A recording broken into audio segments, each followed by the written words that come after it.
वाहतूक कोंडी टाळण्यासाठी कांदिवली आणि मालाडमध्ये रस्ते वाहतुकीत बदल. कांदिवलीमध्ये समविषम पार्किंग तर मालाड परिसरात नो पार्किंग करणार प्रशासनाने आखला प्लॅन.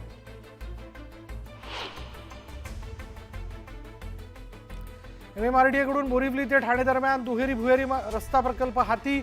बोरिवली ठाणे प्रकल्पातील बाधितांना दिलासा. MMRDA कडून पुनर्वसन पर्याय जाहीर.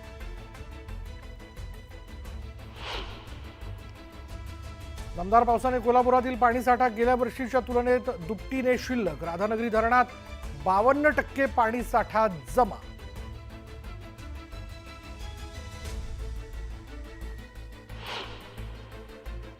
बीड जिल्ह्यात रस्ते अपघातातील धक्कादायक आकडेवारी समोर. जानेवारी ते मे या 5 महिन्यात जिल्ह्यातील विविध अपघातांमध्ये 186 जण ठार.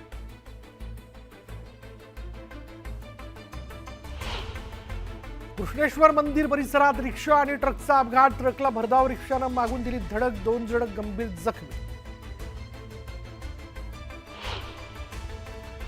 दौंड पुणे दरम्यान धावणाऱ्या शटल डेमो रेल्वेला आग. इंजिनपासून तिसऱ्या बोगीतून धुराचे लोट आल्यानं प्रवाशांमध्ये भीतीचं वातावरण.